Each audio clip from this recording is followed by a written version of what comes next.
Mr. Kershaw and Mr. Wilcox by Amyas Northcote and read by Christopher Holton. The relations between Mr. Kershaw and Mr. Wilcox were somewhat closer than those of mere business connections, and yet were not sufficiently close to be dignified by the name of friendship. The two men were neighbours living in similar houses, each standing apart in its own garden in one of our more exclusive London suburbs, and were acquaintances of many years' standing. They were both men of middle age. Mr. Kershaw was a married man with 3 children. Mr. Wilcox was a bachelor. In appearance and in character, the two men were widely dissimilar. Mr. Kershaw was a powerfully built, well-preserved man, warm-hearted, cheerful and sanguine in temperament. He possessed considerable ability, and his active mind teemed with schemes and ideas, some of which held good promise of success if carefully worked out, though many were hopelessly impracticable.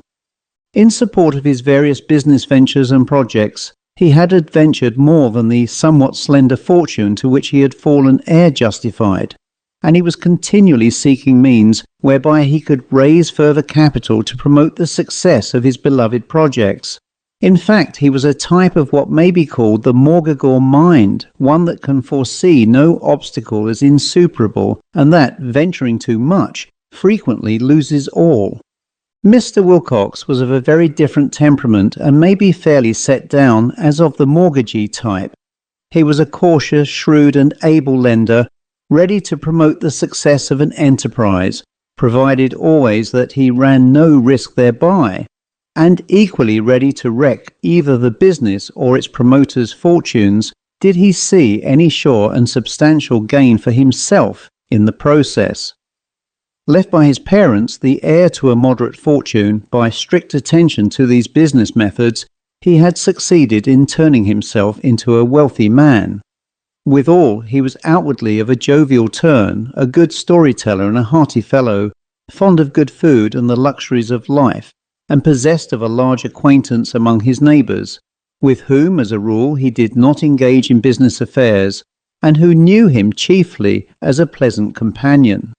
In person he was of middle height, bald and extremely fat, in fact the very antithesis of Mr. Kershaw's athletic and well-conserved frame.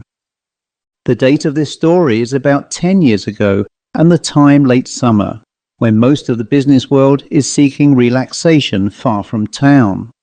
Neither Mr. Kershaw nor Mr. Wilcox, for reasons which will soon become apparent, was taking such repose from toil.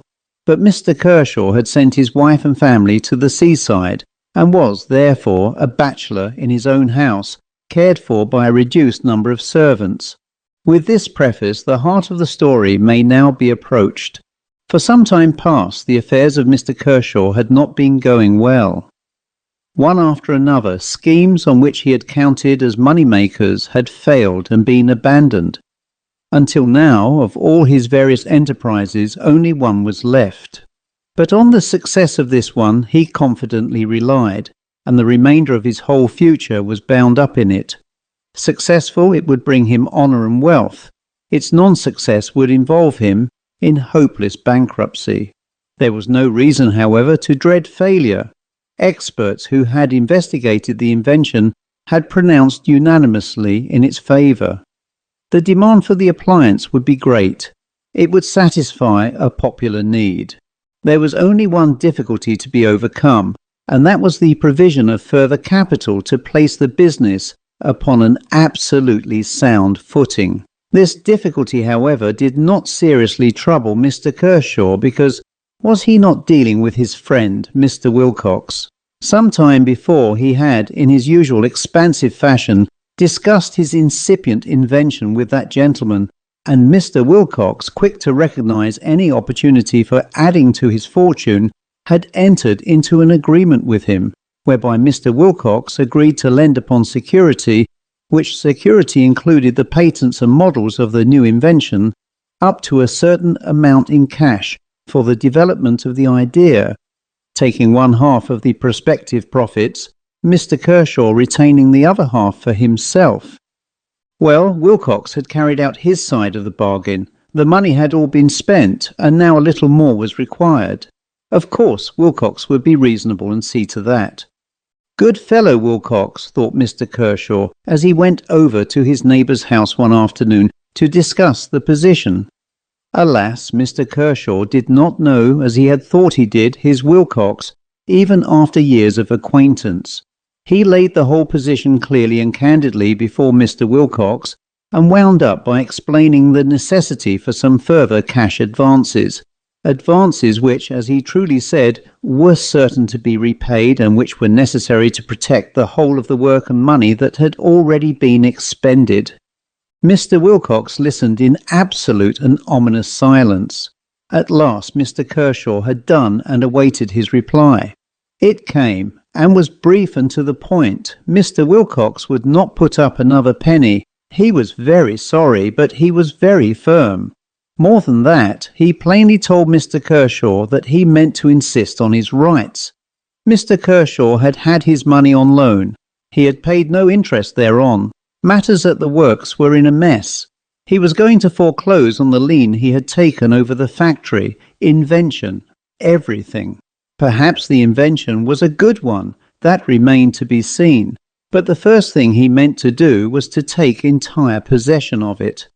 Mr. Kershaw was dumbfounded. "But what about me?" he asked. "Do you know that all I have is staked on this business? If I lose that, I lose everything." "I'm sorry, Kershaw," said the other, "but business is business, and I must protect myself." "Give me time at least," cried the unhappy Mr. Kershaw. "Give me a chance to raise the money I owe you elsewhere and pay you off." "I cannot agree to that," replied Mr. Wilcox. "That was not the bargain between us. Remember, our agreement provided for my retaining my half-interest." Mr. Kershaw began to lose control of himself. "You dog!" he cried. "You know there is a fortune in it, and you want to take advantage of me and get it all." Mr. Wilcox smiled. "You can form what opinion you like of me," he said, and then went on. "You called me dog. Call me top dog. That will be more correct." Mr. Kershaw was beside himself. He argued, implored, threatened. Mr. Wilcox remained cool and unmoved. When at last, exhausted, Mr. Kershaw stopped, Mr. Wilcox said, "Have you quite finished? Good. Well, I may as well tell you that I wrote to my solicitors today, instructing them to commence proceedings. I think we may as well close this interview now. Your legal advisers will hear from my people shortly. Good afternoon." In a frenzy of rage and despair, Mr. Kershaw left Mr. Wilcox's house and sought his own. The blow had been so sudden, so utterly unexpected, that he was almost too stunned to think. He entered his house and tried to collect himself, but his brain whirled. Dinner was announced, and mechanically he went to the dining room, but he could not eat. Instead, he drank heavily, and, after going through the form of dining, stumbled into his study and sank into an easy chair. What had happened to him? Gradually he began to collect his thoughts, and the full horror of his position rushed over him. He was utterly and hopelessly ruined. He was in debt to his bankers. His very house was mortgaged up to the hilt. He had staked all on this one last enterprise. Success had been in his grasp, and now all was gone. Gone through his trust in Wilcox. Wilcox, who had just proved himself to be an unutterable scoundrel, and he cursed him long and bitterly. Wilcox had stolen his invention. Wilcox would make a fortune out of it. Wilcox would stand and jeer at him as he sank into the pit of failure and want. He and his family, his innocent family. His mind reeled at the thought of their distress and misery. To calm himself, he commenced to drink again. Still his mind worked feverishly. Was there nothing he could do, no one he could appeal to? He could think of nothing. The very fact of the holiday season being on rendered it even more hopeless. Everyone who might have helped him was away, and there was no time to wait. That devil Wilcox had already begun proceedings. Well, Wilcox would burn in hell for this piece of work, even though he should profit by it on earth. But all at once a thought struck him. Need Wilcox profit by it? Suppose God should kill him that very night and send his wicked soul shrieking to the pit. Why not? That would be justice. But justice needs an implement. Why should he not kill Wilcox? Such a one was not fit to live. All the ranks of those whom Wilcox had oppressed would rise up and bless their deliverer. Heaven itself would approve his act. He thought again and again of what he might do. He seemed to see before him Mr. Wilcox's puffy face, distorted in death, to feel Mr. Wilcox's fat figure writhing in his grip. He rejoiced at the thought. Yes, he would kill Wilcox. Almost before he knew it, he found himself standing on his own lawn. He glanced up at his house. It was dark and silent. The whole suburb was silent. The night was silent. All was dark and silent. He crossed his lawn and bounded lightly over the fence, dividing his own from Mr. Wilcox's garden, and looked up at the Wilcox house. All there was dark and silent save for a light in one window, the window which he knew to be that of Mr. Wilcox's bedroom. So the dog was not yet asleep. Did he know what was coming to him? Mr. Kershaw stole towards the house. Without surprise he found the French window of the drawing-room open. God was helping him. He wished him to kill Wilcox. Softly he entered the room. Softly he crossed it and glided up the stairs to the bedroom. His feet made no sound on the thick carpet. He reached the bedroom door. The handle turned easily in his grasp. He entered the room. Mr. Wilcox was not in bed. He was undressed and was seated in an armchair near the window, his pyjamas open at the neck on account of the heat. He looked up as the other entered. "Kershaw," he said in a low voice, "what do you want?" Mr. Kershaw crossed the room quickly and stood over the other. "I give you one more chance," he said. "Renew our old agreement, cancel your lawyer's letter, provide more money, or—" He was going on when Mr. Wilcox, looking coolly at him, broke in. "Too late, my dear." Mr. Kershaw did not wait for the end of the sentence. He sprang on Mr. Wilcox, gripping his fat neck in his sinewy hands. The other struggled to rise, to repel his assailant, but he was as a child in Mr. Kershaw's powerful grasp. Silently the struggle proceeded, but Mr. Wilcox's movements grew fainter. His bulging eyes started from his head. His red face grew black, his limbs grew rigid, and then relaxed. Still Mr. Kershaw gripped his throat, and it was not till long after all motion had ceased that he finally relinquished his hold and let the poor body fall, a tumbled, broken heap, across the arm of the chair. Then slowly he turned, went to the door, looked again at the motionless form, said, "Thank God," and went out.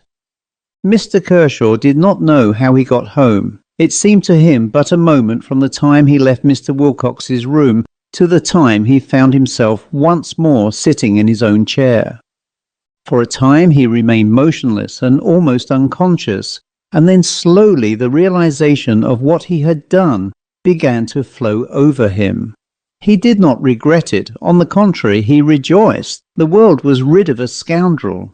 Yes, he had killed Wilcox. He had gone to his house. He had given him a chance to repent. Wilcox had not taken it, so he had killed, had murdered. Stop, that was an ugly word, murder. Suddenly he visualized himself. He was a murderer, and the law hanged murderers. He broke into a cold sweat of fear. Every instant his own position became clearer. What had he done? He had not benefited himself or his family. He still was deprived of his invention. Ruin still stared him in the face, and upon ruin he had piled disgrace. His wife would be the widow, and his children the orphans of a murderer. Agony possessed his soul, and he writhed in hopeless anguish. Gradually, however, he became calmer. He was a murderer, but why should murder out? If he could summon up courage and coolness enough to go on with his life undisturbed, why should he be found out? He must be cool and collected. He must act as he normally did. He grew steadily calmer and laid out the line of his action. First, he must go to bed, and go noiselessly so as not to let his household know he had been up so late. He slipped upstairs, undressed, lay down, and waited for the day. At the usual hour the maid knocked at his door. Mr. Kershaw answered her as naturally as he could, and lay waiting to hear her say something of the dreadful tragedy next door. Surely by this time servants' gossip would have reached his house, but the girl said nothing, and Mr. Kershaw rose, bathed, dressed, and went to his dining room. Breakfast was ready. He could not eat, but he drank his coffee and waited for news. None came. The household was undisturbed as ever. Mr. Kershaw rose and peered out of the window at the Wilcox house. There was no sign of disturbance there either. What could have happened? At this moment his own doorbell rang. Mr. Kershaw started violently. Was it the police already? He hurried into the front room and, looking out of the window, saw a man on his doorstep. The man had his back towards him, but Mr. Kershaw saw at once he was a stranger and in ordinary civilian clothes. A few moments later the maid announced, "A gentleman to see you, sir." The man entered quietly behind her, and Mr. Kershaw saw that his first judgment had been correct, and that he was a stranger, although just for an instant his appearance recalled to him the look of his brother, to whom he had been passionately devoted, and who had died some 10 years before. The stranger bowed slightly, saying, "Mr. Kershaw, I believe." Mr. Kershaw nodded. He was too agitated to speak. Who was this man, and what did he want? The other continued, disregarding the chair to which Mr. Kershaw pointed. "I have come at some inconvenience to myself on an errand to you, Mr. Kershaw. I wish to tell you that you will find it greatly to your advantage to call without delay on Mr. Wilcox." Mr. Kershaw was stupefied with amazement. At last he managed to ejaculate, "Call on Mr. Wilcox." "Yes," returned the stranger, "and as soon as possible." "Who are you?" exclaimed Mr. Kershaw, "and why do you come with this message to me? I cannot call on Mr. Wilcox. He is—" He stopped himself in time. "We have quarrelled," he added lamely. "My name is not important," answered the other, "but I come as a friend, and I urge you to follow my advice. I know of your quarrel, but quarrels can be made up."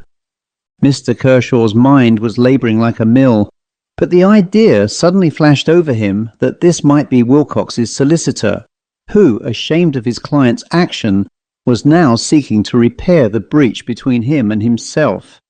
"I can never make up with Mr. Wilcox," he said. "It is too late."